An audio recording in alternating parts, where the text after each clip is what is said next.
नमस्कार दोस्तों, मैं आशुतोष कुमार और आप लोग देख रहे हैं ऑनलाइन बोर्ड स्टडी चैनल। तो सी टेट की जो भी तैयारियां कर रहे हैं, मैं आप सभी को पता है कि मैं पेपर 1 कराता हूं और करा रहा हूं आप लोगों को।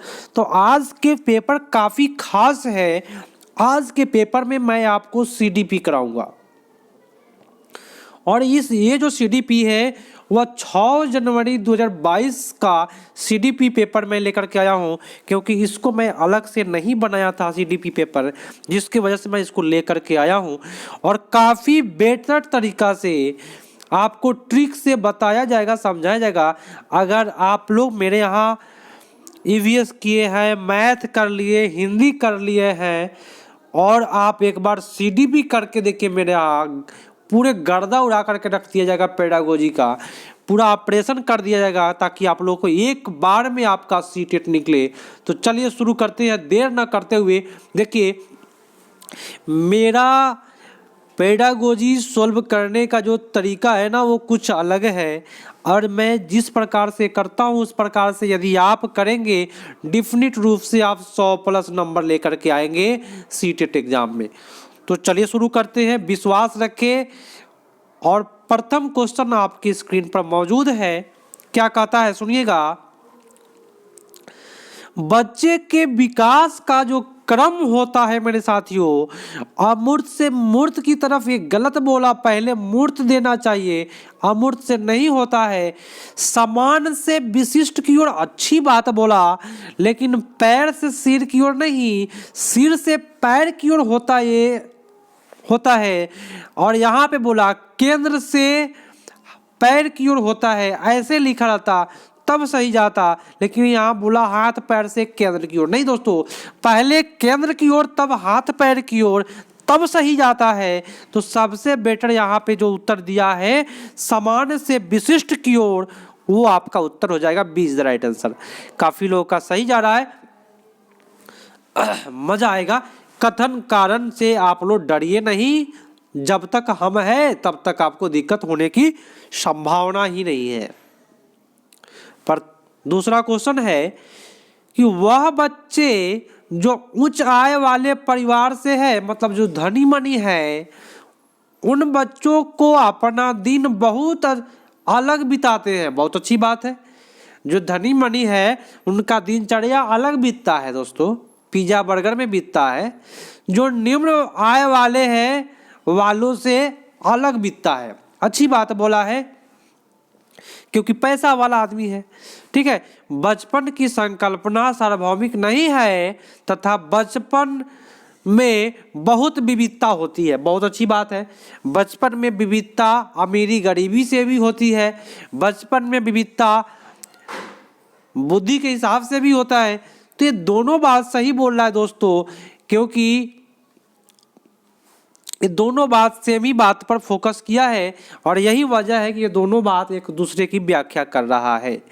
ठीक है, अगला क्वेश्चन है कि एक बच्चा पहले अपने हाथ से बॉल को, बड़ी चीज को पकड़ना सीखता है, उसके बाद चिमटा से पकड़ करके एक मटर उठाना सीखता है। दोस्तों, मैंने आपको शुरुआत में बोला कि मैं ट्रिक बताऊंगा, मजा आ जाएगा मेरे यहाँ। देखिए, पहले क्या किया, बॉल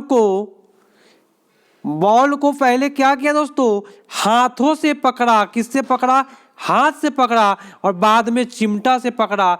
तो मेरे दोस्तों, बाद में जब चिमटा से पकड़ेगा, ऐसे यहाँ पे चिमटा से ऐसे बॉल को पकड़ रहा है बाद में, तो पहले हाथ से पकड़ा तो नजदीक हो गया और चिमटा से पकड़ा तो इतना दूर हो गया चिमटा। तो समीप, पहले नजदीक, हाथ से पकड़ना तो समीप और चिमटा से पकड़ना तो दूर। तो समीप दूरामुखी सिद्धांत कहलाता है दोस्तों। और यहाँ पे जिन्होंने बी किया उन सभी भाइयों का सही जा रहा है। ठीक है, पहले ए किया तब ओ किया, है ना। साइकिल चलाने से पहले नहीं, स्कूटर चलाने से पहले साइकिल चलाना, तो इसी को कहते हैं समीप दूरामुखी। माने मैं आपको एक ट्रिक बता देता हूं, आप याद रखिए।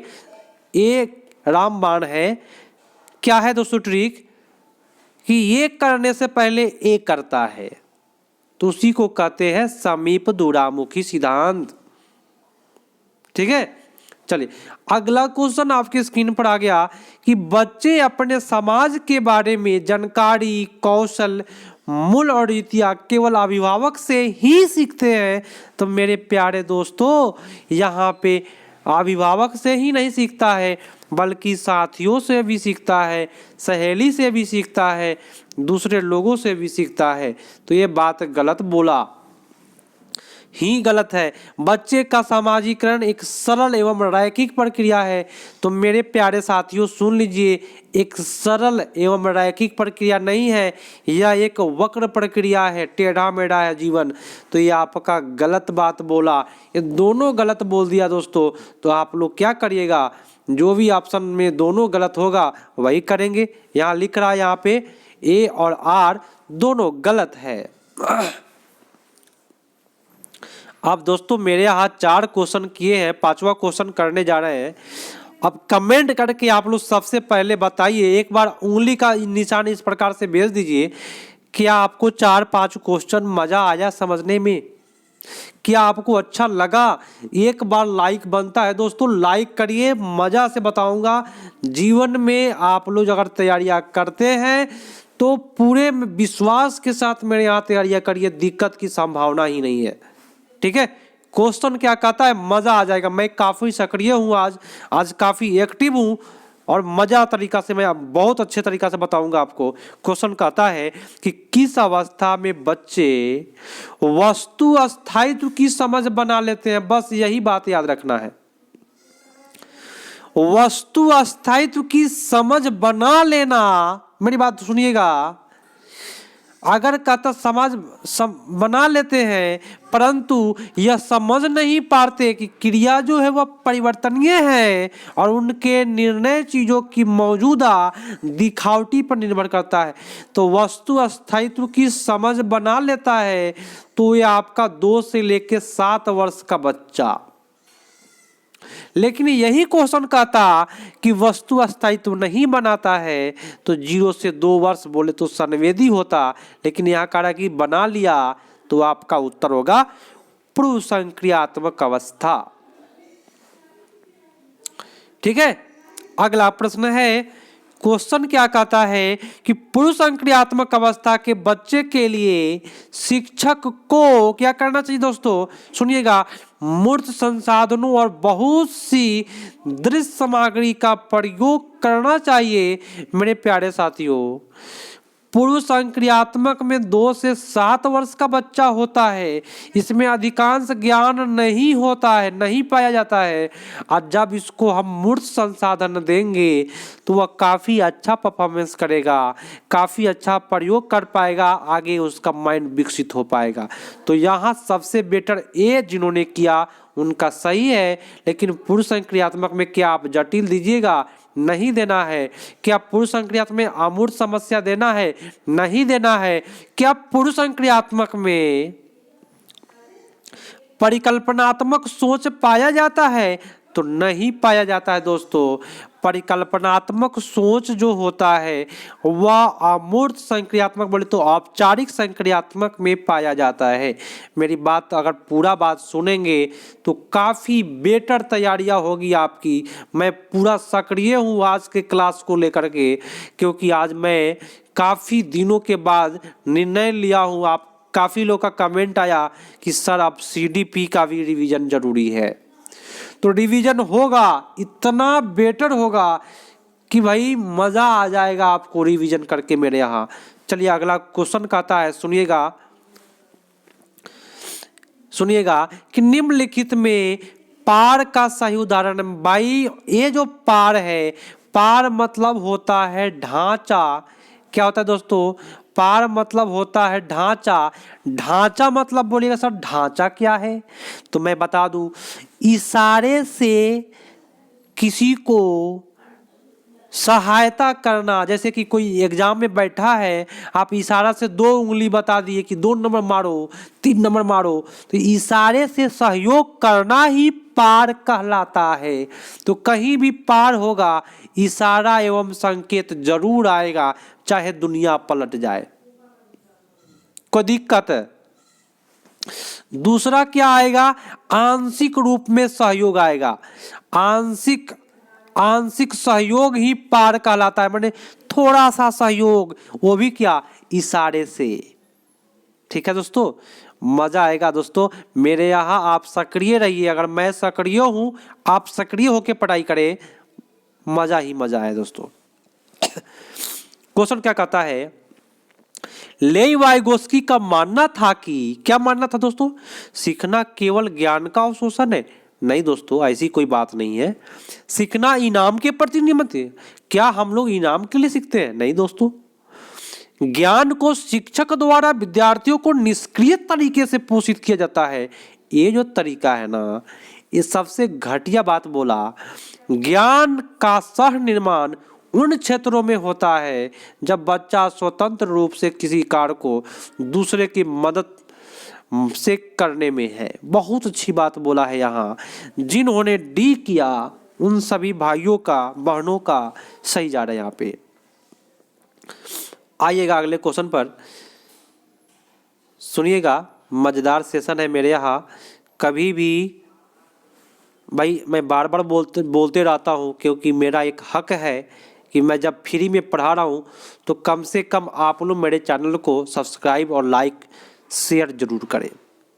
ठीक है, अब देखिए अगला क्वेश्चन पाते हैं कि लॉरेंस कोलबर्ग द्वारा प्रतिपादित नैतिक विकास के किस स्तर पर व्यक्ति यह तर्क करते हैं कि मानव अधिकार और न्याय सबसे जरूरी है, भले ही वह सामाजिक कानून के खिलाफ हो, है ना। न्याय जरूरी है, चाहे वह सामाजिक के खिलाफ हो। तो कभी भी समाज के खिलाफ बोलेगा ना तो उसको कहते हैं सार्वभौमिक नैतिक सिद्धांत। समाज या मानव के न्याय सबसे जरूरी मानता है ना। मानव अधिकार का न्याय सबसे जरूरी कौन मानता है? तो उसी को कहते हैं सार्वभौमिक नैतिकता का सिद्धांत। और जिन भाइयों ने किया यहाँ डी, उन सभी का कमेंट अच्छा जा रहा है।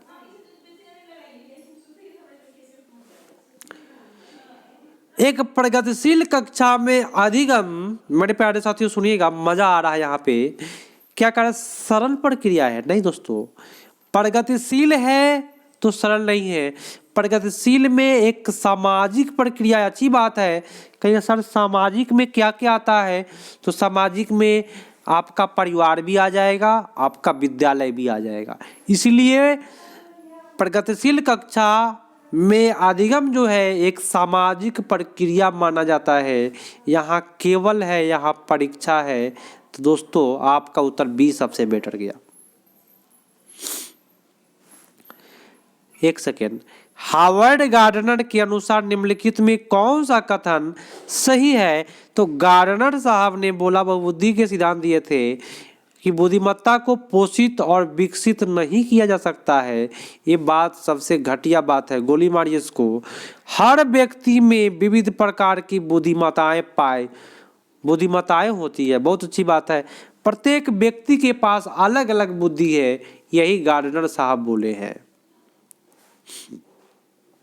अगला है कि राष्ट्रीय शिक्षा नीति 2020 पूरे देश के लिए प्राथमिक स्तर पर किस भाषा को निर्देश के माध्यम से प्रस्तावित करता है? तो राष्ट्रीय शिक्षा नीति हमारा जो बोला है, मातृभाषा में पढ़ाने के लिए बोला है और घर की भाषा में पढ़ाने के लिए बोला है। तो जिन्होंने डी किया उन सभी का सही जा रहा है। अगला प्रश्न है, बैठने की व्यवस्था में लचीलापन, अधिगमकर्ता का समूह में कार्य करना किस कक्ष की विशेषता है? तो जहां बैठने का लचीलापन हो मेरे साथियों, उसको हम व्यवहारवादी कक्षा नहीं कहेंगे। शिक्षक केंद्रित तो साफा नहीं, पाठ पुस्तक तो दोनों नेगेटिव है। अब व्यवहारवादी मारिएगा कि उससे अच्छा सामाजिक संरचनावादी मारिएगा। हम क्यों ना सामाजिक मारे? क्योंकि समाज में दो चीज आता है। समाज में एक प्राथमिक परिवार हो जाएगा, द्वितीय कारक विद्यालय हो जाएगा, धर्म हो जाएगा, बहुत सारे चीज आते हैं समाज में। तो जिन्होंने बी किया उन सभी का सही जा रहा है। यहाँ किस प्रकार का शिक्षा शास्त्र एक शिक्षक को अपनी कक्षा में व्यक्तिगत विविधता का ध्यान रखने में मदद करेगा? तो मानकीकृत आप लोग कभी नहीं कीजिएगा। आप नोट मार लीजिए, गोली मारिए इसको, हटाइए इसको। पूरी तरह से परीक्षा पर केंद्रित। मेरे दोस्तों ये बात पूरी तरह पूरी में चला गया और यहाँ भी पूरी भोज वाला पूरी गुड़ी जा रहा है, हटाइए इसको, ठीक है। संलग्न एवं संदर्भ में होनी चाहिए बस। अगला प्रश्न है कि राष्ट्रीय शिक्षा नीति 2020 के अनुसार मूल्यांकन का उद्देश्य क्या है? रटने को गोली मारिए, इसको हटाइए। पुनरुत्पादन, याद रखने की क्षमता का नापना, ये भी, इसको भी गोली मारिए। बच्चे को सीखने की प्रक्रिया में मदद करना, अच्छी बात है। तुलना करना, वैज्ञानिकों ने बोला है कि तुलना करने से ना बुद्धि घटती है। तो मेरे दोस्तों मैं आप सभी से एक रिक्वेस्ट करता हूं कि कभी भी आप किसी के साथ तुलना ना करें। आप जो है उसी में आप हीरो है, ठीक है। किसी से तुलना कभी मत करें। आप जो है आप हीरो है, वैसे ही तैयारी करिए जैसे आपके अंदर गुण पाया जाता है। वही भाषा बोलिए जो आपको आता है। कोई जरूरी नहीं है बनावटी भाषा बोलने का। जो आपके अंदर की भाषा निकलती है प्रेम से बोलिए। तो तुलना करने से, मनोवैज्ञानिक बोला क्या, बुद्धि घटती है। तुलना किसी से नहीं करना है भाई, बस अपने में मग्न रहना है, अपने से खुशी रहना है। क्वेश्चन क्या कहता है कि समावेशी कक्षा का अर्थ है, क्या अर्थ है? सभी विद्यार्थियों का उसकी सामाजिक पहचान के निरपेक्ष होकर अपनाना। मेरे दोस्तों यहाँ पे सापेक्ष होकर के नहीं, निरपेक्ष होकर के अपनाना। अनुचित प्रयास, यहाँ अनुचित प्रयास गलत है। समावेशी में सभी विद्यार्थी के सामाजिक पहचान को निरपेक्ष होकर के, निरपेक्ष के साथ निरपेक्ष तो गलत है। नहीं दोस्तों, सामाजिक पहचान से निरपेक्ष माने उसका समाज कुछ भी हो उसको ध्यान में नहीं रखना है, उसको अपना लेना है। चाहे वह कैसा भी हो, किसी भी कल्चर का है, उसको निरपेक्ष रह करके, सापेक्ष नहीं, सापेक्ष रहेंगे तो भेदभाव हो जाएगा। उसके निरपेक्ष रहना है, चाहे वह जैसा भी विद्यार्थी हो, है ना, जैसा भी हो उसको अपनाना है। दोस्तों समावेशी का यही अर्थ होता है। जिन्होंने ये किया उन सभी का सही जा रहा है। आपके साथ टोटल ऑप्शन नहीं करते हैं। किसी ने कमेंट किया था मेरे YouTube चैनल पर, टोटल ऑप्शन करो भाई। सबसे पहले तो बात हमको बहुत बड़ी ये बात चुभा कि करो, ठीक है कोई बात नहीं, लेकिन मैं आपको टोटल ऑप्शन कोशिश करता हूँ कराऊँ, लेकिन कोई ऑप्शन यहाँ भेदभाव को बढ़ावा देना ये गलत जाएगा, है ना। भागीदारी जुड़ाव को असमान अवसर, असमान वर्ड ही गलत है। तो टोटल ऑप्शन तो मैं कराता ही हूँ, बस कोई छूट जाता है जिसके वजह से कमेंट मिल जाता है। देखिए क्वेश्चन क्या कहता है, सुनिएगा। विविध संस्कृति पृष्ठभूमि के विद्यार्थियों को सफलतापूर्वक सम्मिलित करने के लिए शिक्षक को निम्नलिखित में किससे बचना चाहिए? अब बचने की बात बोले तो कोई खराब बात होगा वही ना बचेंगे। तो हर विद्यार्थियों को पहचाने और उसका सम्मान करे, भाई अच्छी बात है, इससे बचने की आवश्यकता नहीं है। प्रभुत्वशाली समूहों के अनुभव को प्राथमिकता दे। प्रभुत्वशाली माने जो तेज है ना उसको प्राथमिकता देना है, नहीं इसी से बचना है। तेज है तो अपने जगह है भाई, जो कमजोर है सबको लेके चलना है दोस्तों, इसी से बचना है। आप कहिएगा सर आपने मार दिया, 2 ऑप्शन छोड़ दिया, तो नहीं बता ही देता हूं दोनों ऑप्शन। शिक्षण सामग्री में विविधता को शामिल करना अच्छी बात है। कक्षा में संस्कृति संवेदनशीलता का अभ्यास करें, अच्छी बात है। लेकिन नेगेटिव बात बोला है कि तेज आदमी को प्राथमिकता देना, ये गलत बात बोला, तो क्यों ना बी मारे। अगला प्रश्न है डिसलेक्सिया। जो लोग सीटेट तैयारियां करते हैं ऐसे प्रश्न को एक बार में ही मारेंगे, पढ़ना, ठीक है। चलिए अगला प्रश्न है, प्रश्न कहता है दोस्तों कि निम्नलिखित में कौन सा अभ्यास अधिगम अक्षमता वाले विद्यार्थियों का समावेशन सुनिश्चित करने में प्रभावी होगा, माने अच्छा होगा। तो बताए अभिव्यक्ति के लिए केवल निश्चित विद्या को अनुमति दे। मेरे दोस्तों क्या ऐसा करना उचित है? नहीं है उचित। विफलता का आरोप क्षमता की कमी को माने? नहीं दोस्तों, माने तुम फेल कर गया तब मान लीजिए कोई फेल कर गया तो कहेंगे "ए, तुम्हारे पास औकात नहीं है"। क्या ऐसा बात बोलेंगे? नहीं दोस्तों, ऐसी बात नहीं होती है। असफलता, सुन लीजिए, जो लोग सीटेट फेल किए हैं वो लोग पास कर सकते हैं। जो लोग पास नहीं किए हैं, फर्स्ट बार बैठ रहे हैं, उनके अंदर भाई थोड़ा सा अहम आ जाता है। लेकिन जो लोग फेल किए हैं ना, असफलता सफलता की जननी होती है। वो लोग जान रहे हैं कि भाई कहाँ पढ़े, कहाँ पे अच्छे से पढ़ाई करें कि हम लोग पास कर जाए। तो असफलता सफलता की जननी होती है, हार नहीं मानना है ना। यही इसी बात पर मैं एक छोटा सा बात कहूँगा, ये सीटेट नहीं आसान, सुन लीजिए, ये सीटेट निकालना नहीं आसान, बस इतना समझ लीजिए आग का दरिया है, डूब कर जाना है। डूब नहीं जाना है, डूब कर निकल जाना है। ठीक है, तो भाई लंबे समय तक करिएगा, बारंबार दत्त का गलत गया, सूचना प्राप्त करने के लिए कई विकल्प प्रदान करे। तो जिन्होंने डी किया उन भाइयों का यहाँ पे सही जा रहा है, बहुत अच्छी बात है। नेक्स्ट क्वेश्चन पाते हैं।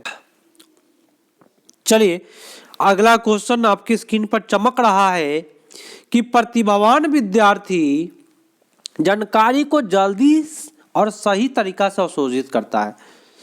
जो प्रतिभावान है वो सही बात बोल रहा है, जानकारी को सही तरीका से अवशोषित कर लेता है, वो भी क्या जल्दी कर लेता है, अच्छा बात है।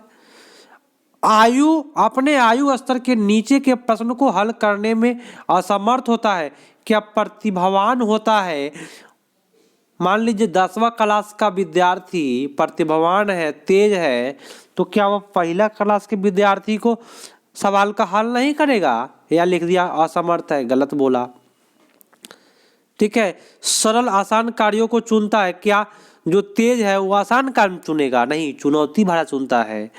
वह मूल बातों को सहज समझ का अभाव नहीं होता है दोस्तों, या गलत बोला। सबसे बेटर आपका ये पड़ गया। एक शिक्षक को अपने विद्यार्थियों को किसी प्रकार का प्रश्न उत्तर के लिए सहज अनुमान लगाने के लिए डैश करना चाहिए। तो कभी भी अनुमान लगाने के लिए कोई बच्चा अनुमान लगाता है, क्या उसको हम पीटेंगे? नहीं। क्या उसको अवरोध करेंगे? क्या उसको अनदेखा करेंगे? नहीं, प्रोत्साहित करेंगे। बहुत अच्छी बात है, जिन्होंने ये किया उन भाइयों का यहाँ पे काफ़ी बेटर जा रहा है। आप लोग का तैयारियाँ अच्छी है। सभी कोई निकाले, 7वां चरण में आप लोग भाग ले, आप लोग नौकरी प्राप्त करें, घर की स्थिति आपकी सुधर जाएगी।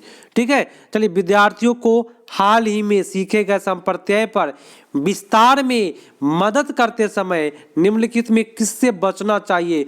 तो विस्तार में मदद करने के लिए किससे बचना है?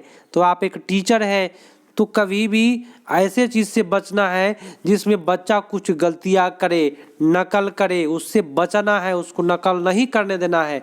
तो विभिन्न उप संप्रत्यय के बीच संबंधों को क्रियान्वित करना अच्छा बात है। संप्रत्यय उदाहरण और गैर उदाहरण बनाना सही बात है। अधिग्रहण जानकारी की नई समस्या पर लागू करना सही बात है। बोर्ड पर लिखना और विद्यार्थियों से इसे बिना समझे नकल करने के लिए करना। भाई कहेंगे क्या कहेंगे बच्चा को? है चुपचाप नोट करो, बिना समझे चुपचाप नोट करो। नहीं दोस्तों, ऐसा बात नहीं बोलना है, ऐसे बातों से बचना है, ऐसी बातों को बोलने से बचना है। तो यहाँ आपका उत्तर डी पर जा रहा है। अगला प्रश्न है, किस तरह के पाठ्यक्रम को लागू करके विद्यार्थियों की विफलता को कम किया जा सकता है? कम बोले तो क्या? नेगेटिव। तो जो सामाजिक संदर्भ से जुड़ा हो, है ना, इससे विफलता नहीं। दोस्तों सुनिएगा, ये नेगेटिव क्वेश्चन नहीं है। लिखा क्या है, किस तरह के पाठ्यक्रम को लागू करके विद्यार्थियों की विफलता को, माने फेल को कम किया जा सकता है, ताकि विद्यार्थी कम फेल हो। यहाँ विफलता नेगेटिव, यहाँ कम नेगेटिव, दोनों मिलके पॉजिटिव क्वेश्चन बन गया। तो जो बच्चा फेल कर रहा है उसको सामाजिक संदर्भ से जोड़ के पढ़ाएंगे तो वो फेल नहीं करेगा।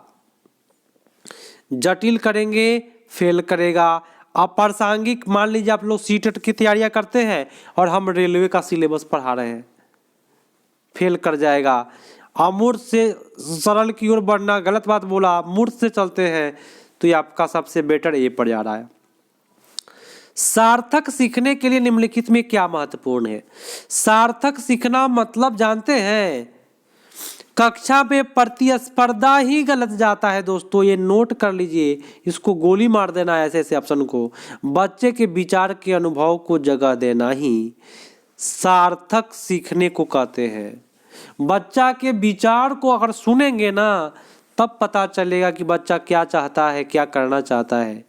अगला क्वेश्चन आपके स्क्रीन पर है, सुनिएगा। क्वेश्चन कहता है कि विद्यार्थी को नए संप्रदाय पढ़ाते समय शिक्षक को निम्नलिखित में किससे बचना चाहिए? केवल बचना वाला प्रश्न पूछ रहा है दोस्तों, तो गलत बातों से बचेंगे। तो उन उदाहरणों में समान गुण खोजने के लिए कहे तो खोजेगा बच्चा तो अच्छा करेगा, अच्छी बात है। उन संप्रदाय से संबंधित गैर उदाहरण प्रस्तुत करे, अच्छी बात है ना। पहले जटिल अवधारणा को प्रस्तुत कर रहे हैं, नहीं दोस्तों, इसी से बचना है। बचना किससे है? तो पहले जटिल अवधारणा को प्रस्तुत करना, अकारा फिर सरल को, नहीं दोस्तों, ये गुण अच्छा नहीं है। पहले सरल को प्रस्तुत करना है। यहाँ बोला क्या? जटिल को प्रस्तुत करे, तो इसी से बचना है, तो इसी को मार दीजिए, आप लोगों का उत्तर हो जाएगा। अगला है कि विशिष्ट जानकारी के स्मरण पर आधारित प्रश्न का उत्तर देने के बाद एक विद्यार्थी इस बात पर विचार कर रहा है कि इस कार्य में किन संकेतों ने उनकी मदद की। ऐसा करने से विद्यार्थी का डैश का विकास कर रहा है। बताए क्या होगा उत्तर? चलिए, कभी भी यहाँ पे किन संकेतों ने मदद की, तो देखिए, अगर आप कोई भी चीज़ याद करके रखे हैं और आपके माइंड पर वो बात आ जाए तो उसको नकल नहीं कहेंगे, उसको आत्म केंद्रित नहीं करेंगे, औचित्य नहीं बोलेंगे, उसको जानकारी बोलेंगे, अधिसंज्ञान बोलेंगे। सी इज द राइट आंसर। अगला क्वेश्चन कि लक्ष्य प्राप्त करने के चरण दर चरण निर्देश को डैश कहा जाता है। जरा नोट मारिए, या यहाँ पे नोट करने वाली बात है। चरण दर चरण निर्देश को ही नोट करिए, कलन विधि कहते हैं। नोट कर लीजिए, ये नोट करने वाला क्वेश्चन था। और देखिए, क्वेश्चन नंबर आपका आया 28 नंबर, 27वां मिनट चल रहा है, 28वां क्वेश्चन चल रहा है। तो मेरे यहाँ समय की भी बर्बादी कम है, पढ़ाई अधिक है। विद्यार्थियों के बीच भ्रांतियाँ उनके बारे में क्या बतलाती है? मान लीजिए कोई विद्यार्थी के अंदर भ्रम बैठ गया है कि पृथ्वी जो है वह स्थिर है और सूर्य नाचता है, तो भ्रम क्या बतलाता है, ये आपको बताना है। बताइए। देखिए, अत्यंत गलत एवं तर्कहीन सोच है। नहीं दोस्तों, बच्चा के अंदर भ्रम होना स्वाभाविक है। उच्च क्रम की भावनात्मक बौद्धिक क्षमता है। नहीं दोस्तों, अवधारणाओं के बारे में भोली और सहज समझ, माने भोला भाला बन जाना। अवधारणा के बारे में भोली मन्ना कहते हैं कि लड़का तो गोल मटोल है ना, बच्चा तब भोला भाला है, कुछ भी भ्रम मन में बैठा लेता है। ठीक है, इसलिए आपका सबसे बेटर आपका सी इज द राइट आंसर। ठीक है, अगला क्वेश्चन है। क्वेश्चन कहता है कि निम्नलिखित में कौन सी स्थिति विद्यार्थियों में गर्व का कारण बन सकता है? गर्व समझते हैं, प्राउड महसूस करना। प्राउड महसूस कब करेंगे दोस्तों, जानते हैं? आप सीटेट की तैयारियां कर रहे हैं, सुन लीजिए, मेरी बात सुन लीजिए। अभी बहुत बड़ी बात बोलने वाला हूँ। आप सीटेट की तैयारियां मेरे यहाँ कर रहे हैं, आपको विश्वास है, काफ़ी लोगों को विश्वास है। इतना लोग हमसे जुड़ रहे हैं ना कि क्या कहें। बहुत लोगों का विश्वास है, कमेंट पड़ता है कि सर मज़ा आ जाता है आपके क्लास में। तो अगर आप मेरे चैनल को किसी के पास, मैं क्वेश्चन सोल्व कर रहा हूँ, मेरे वीडियो को किसी के पास शेयर कर दिए, सुन लीजिए मेरी बात, और शेयर करने के बाद वो मेरा वीडियो पढ़ करके पास कर गया, तो जब पास कर जाएगा तो आप अपने आप को प्राउड महसूस करिएगा, कहिए कि हम ही ना शेयर किए थे कि तुम पास कर गया। ठीक है, तो आप किसी को हेल्प करके प्राउड महसूस कर रहे हैं, गर्व महसूस कर रहे हैं। यही आपका उत्तर फटाक से यहाँ पे आ रहा है कि जब सफलता का कारण स्वयं को माना जाता है। कहेंगे थी क्या बोलेंगे उसको कि हम ही ना वीडियो तुमको दिए थे कि तुम वहां पढ़ के पास कर गए। तो कभी भी सफलता का श्रेय स्वयं को मानिएगा ना, तो उसी में प्राउड महसूस होता है, गर्व महसूस होता है। इसलिए आपका उत्तर सी इज द राइट आंसर। आज का लास्ट प्रश्न है, अगर आपको समझ में नहीं आया हो तो कमेंट जरूर करिएगा, मैं और बेटर पढ़ाऊंगा, गर्दा उड़ा करके पढ़ाऊंगा। ठीक है, क्वेश्चन क्या कहता है कि निम्नलिखित में कौन सा कथन आंतरिक प्रेरणा का उदाहरण है। आंतरिक प्रेरणा समझते हैं मेरे दोस्तों, मैं आपको दो चीज बता रहा हूं। आप यहाँ पे बैठे हुए हैं और आप यहाँ, एक दूसरा व्यक्ति यहाँ बैठा है, इस व्यक्ति को मैं यहाँ पे काफी समझा रहा हूँ, ये प्रेरित होगा कि आप खुद से प्रेरित हो रहे हैं कि नहीं हमको पढ़ना चाहिए, हम पढ़ेंगे तो नौकरी होगी, नौकरी होगी तो बाइक लेंगे, 4 चक्का लेंगे, घूमेंगे, ऐश करेंगे, मौज करेंगे। तो जो अपने से प्रेरित होता है ना, उसी को आंतरिक प्रेरणा कहते हैं। दूसरे से प्रेरित होने वाला व्यक्ति ज्यादा दिन प्रेरित नहीं होता है, कुछ क्षण के लिए होता है, लेकिन अपने से जो प्रेरित होता है उसको सबसे बेटर माना जाता है। तो मुझे पढ़ाई करनी चाहिए, देखिए, क्योंकि यह संप्रत्यय समझने के बारे में जरूरी है, ये अपने से प्रेरित होने वाली बात बोल रहा है। तो आपका उत्तर ए इज द राइट आंसर। लेकिन कहेगा कि मुझे शिक्षक के दंड से बचने के लिए, तो बाह्य प्रेरणा है ये, आंतरिक प्रेरणा नहीं है। दंड से बचना, प्रतियोगिता में प्रथम स्थान लाना, ये बाह्य प्रेरणा है। ठीक है, किसी का प्रशंसा सुनना कि वाह वाह वाह वाह मजा आ गया, तुम तो बहुत अच्छा की हो, तो प्रशंसा सुन के कितना लोग फूल के क्या कहते हैं उसको, बेंग हो जाना, है ना, फूल के चना के झाड़ पर चढ़ जाना। तो किसी का प्रशंसा करना, कि प्रतियोगिता के लिए पढ़ना, दंड के लिए पढ़ना, ये सब बाह्य प्रेरणा है। आंतरिक प्रेरणा क्या है, तो अपने से बैठ के सोचना कि मुझे पढ़ना चाहिए, अगर हम पढ़ेंगे तो मेरा सीटेट निकलेगा। तो भाई इतना बेटर काम करता है ना, दावा से भी बेटर काम करता है खुद से प्रेरित होना।